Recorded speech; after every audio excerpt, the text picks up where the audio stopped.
What's up, y'all? I'm Nikisha. Welcome back to the channel where I help you make money from home and find success with side hustles. Today, I wanted to talk about what I would do if this was my very first month blogging. I know right now a lot of people are using this time to be productive, learn new skills, start new businesses, or just try something that they haven't been able to try before because they were too busy. But now that we all got time, I have been seeing a lot of people starting new blogs or people sending me messages about starting their new blog. So I kind of wanted to have a chat about the 5 things I would do if I were just starting my blog today.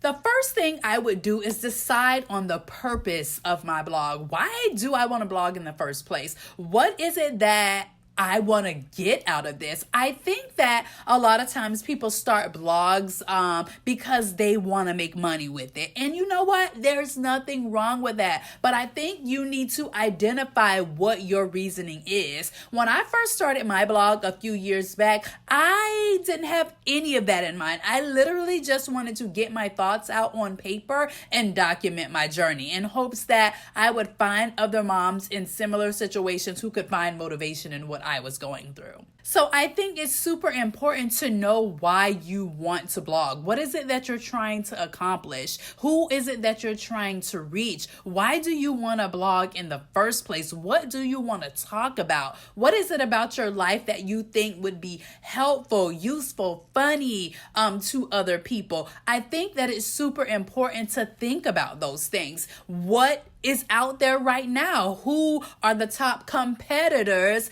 in the industry that you're trying to go into, in the niche, in the genre that you're trying to go into? What are they talking about? How are they getting their content out there? I think it's super important to clarify those things first before you go too far. Now, listen, that is not to say to get stuck in the research phase and have analysis paralysis. We are just going to decide what we want to talk about.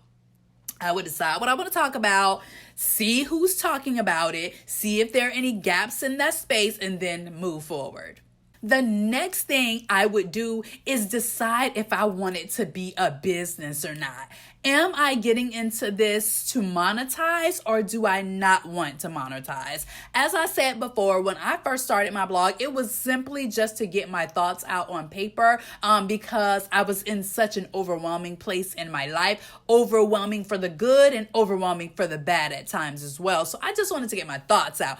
I was not trying to monetize it at that time. I just wasn't. I didn't even know it could be monetized, to be honest. But if you know that you want to monetize your blog, I think you need to establish that in the beginning. It's important to know how you can even monetize a blog. If you are not aware of the ways to make money from a blog, I did a video that goes in depth on how you can do that. I will link that up in the cards. Make sure you take a look at that if you are not aware.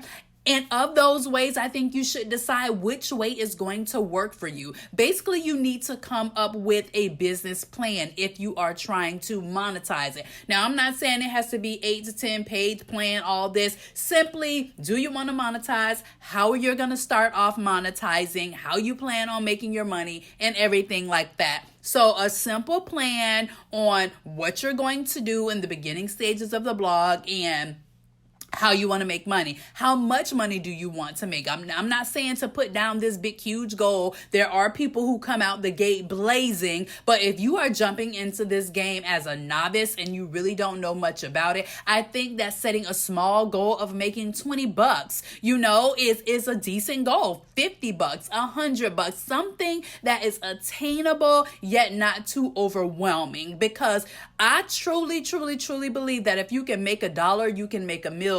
And if you make $1 online, that's more than I'm sure people in your life have made. And so at that point, when you make that first dollar, when you make that 20, when you make that 50, at that point, you know it's possible. And then your confidence will begin to go up. And then these next steps, you can do a lot more effectively.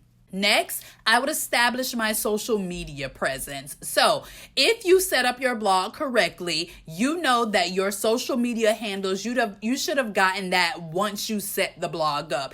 If you don't know what I'm talking about, I have a video that describes in detail how to set your blog up and the steps that you need to take in order to get your blog set up. One of those steps is to establish social media handles that match your blog URL. So if your blog name is NikishaWin.com, you want to make sure that you go to each of these platforms and get Nikisha Win. You can't do that. I already did it.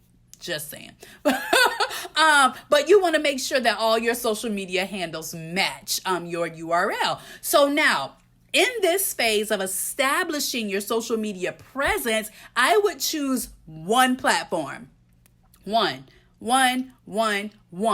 Yes, you see your faves. They are on every platform. They are killing it on every platform. But I assure you, when they started, they were not.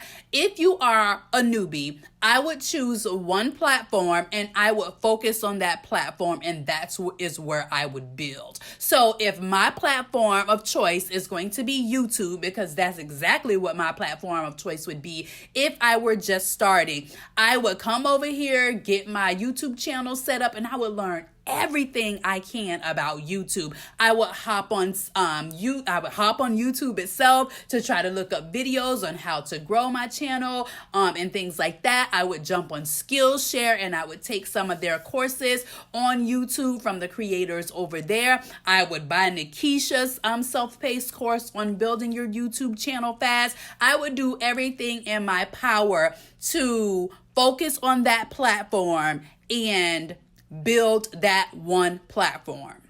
That's what I would do. I would not try to be everywhere. I would focus on doing one platform and doing it well. Next, I would create myself a content calendar. Basically, I would plan out what type of content I am going to be posting on my blog and on my one social media platform of choice. Now, I would not go crazy with it and try to be posting 3 and 4 times a week and all that. I would focus on being consistent at posting once or twice a week on my blog, once or twice a week, and I would commit myself to promoting the content that I post. What days are you going to sit down and actually create your content? What days is it going to go live? How are you going to promote it? What type of topics are you going to be talking about on your platform?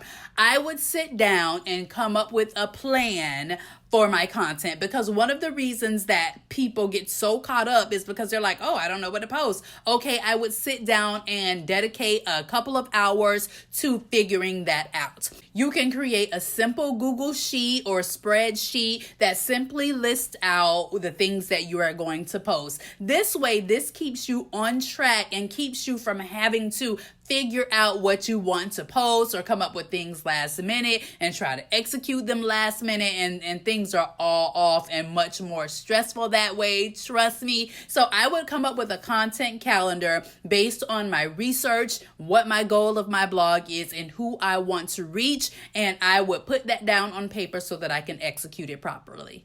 And the most important thing that I would do is create content. I would focus on creating content on my blog and on my one social media platform of choice. For my blog posts, I would learn how to market those posts, how to share them, how to tell my audience about them, and how to consistently drive traffic over to the content that I am creating. The first month, I would literally practice and focus on creating content and being consistent at creating that content and consistently telling my audience that I am building about that content. One of the things that I've seen that seems to stop people dead in their tracks from starting their blogs is the content creation piece of it. They want to go all into depth on the planning. They want to go all into depth on the making the site look pretty, but they never get around to creating the content. You have to create the content. Do not trap yourself into getting into analysis paralysis or just overthinking things or worrying about who's going to support and who's not going to support. That's not your focus. The focus right now is on creating good content, telling your story, sharing with your people, teaching them how to do that thing that you want to teach them how to do. You got to create the content if you want to be a content creator. The foundation of being a blogger is creating content. And let me tell you, it's not always easy. It's not always convenient. It might feel awkward in the beginning. Yes, you got to pose for pictures and do video and talk to a camera when there's no one there and all these other things. You got to learn and figure them out.